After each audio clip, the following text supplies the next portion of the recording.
with show car stuff, everything has to be overly done and unnecessary. So this is one thing that I talked about in the past. I want to say we had the cardboard and whatnot sitting here that I was designing. And this one is the coolant overflow. So it doesn't really have to be super big.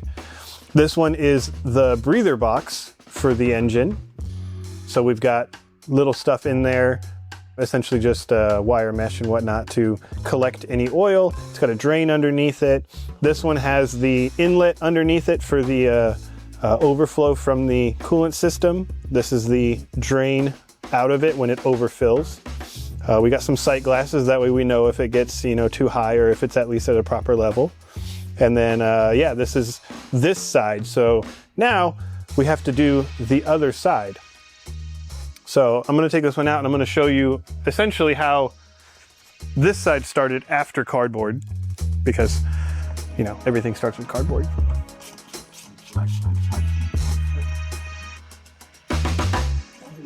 Okay. And you can see the drain and the inlet on here.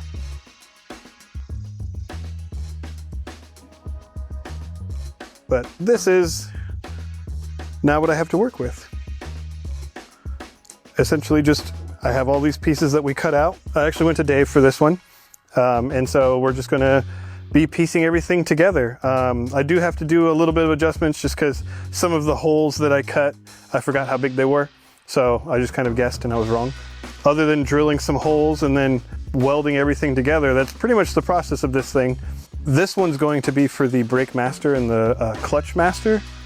So it's just the reservoir, and really the brake master doesn't have to be that big. The clutch master doesn't have to be that big. However, as I said, it's overdone and unnecessary. So they're going to be massive just to mimic the other side so that we have some symmetry going on to it.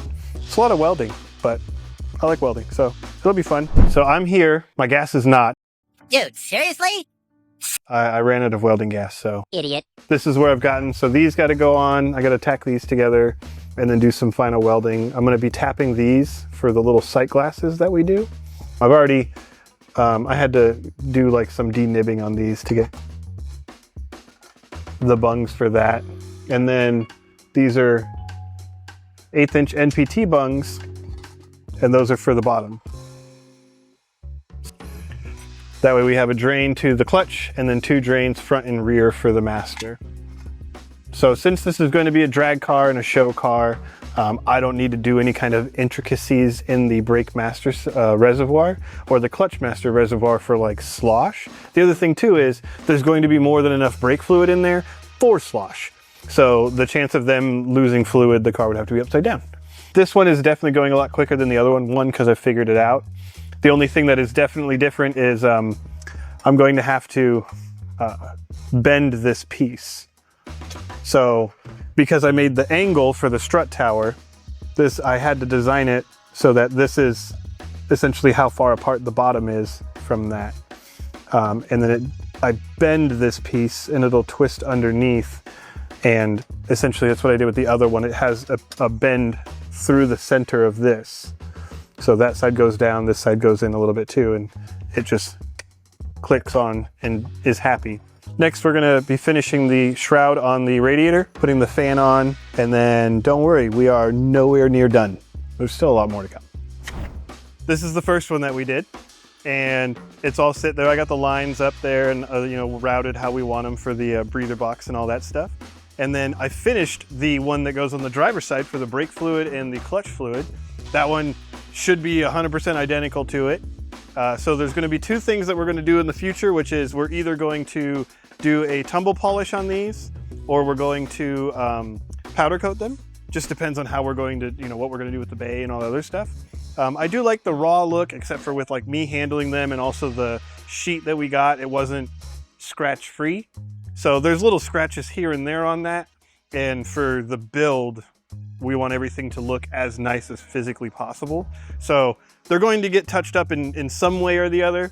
But right now, this is good for where they are. We still gotta, make sure that everything else works into it, but it's starting to come together with all of this. There's definitely a lot of stuff that still has to happen, like the brake lines and so on and so forth. So you'll see more of this Prelude soon. At least for this one, we have the reservoirs done. So coolant overflow, breather box, brake fluid, clutch fluid, those are all done. And like I've said before, I just wanted it to match. And that whole little dead area behind the strut tower is just ugly, and now it's not. Next up is we're going to be doing the fuse box and getting stuff positioned where we want it for wiring, because it needs to be where we want it in order to run wire to it. The fuse box normally mounts where one of those reservoirs are, and not gonna work anymore. So we actually ended up buying a 3D printer. And so we've been messing around with it for a little bit, and this is something I made. This is prototype 1, and the OEM fuse box clicks in here just like it would on its normal little base with this.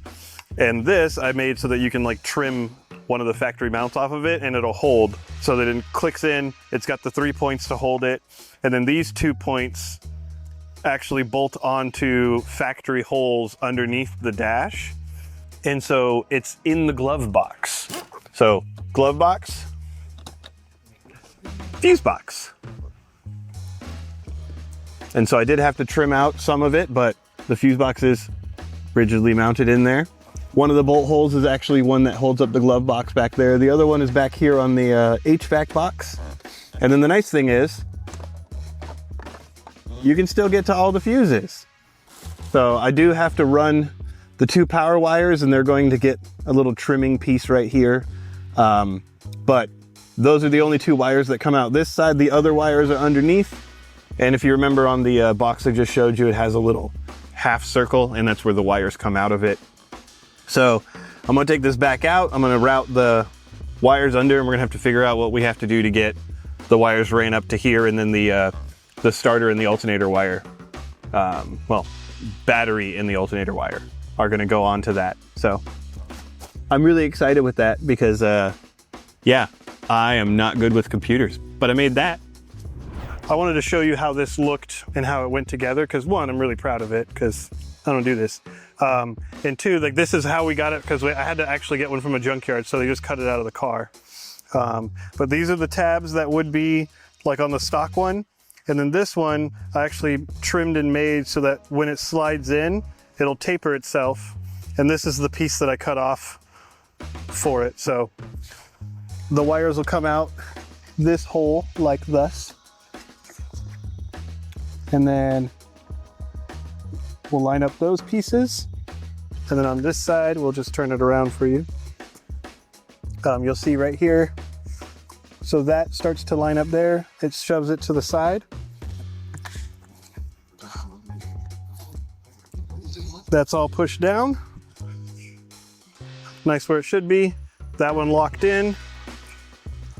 Wires are coming out on the side. That's how it should be.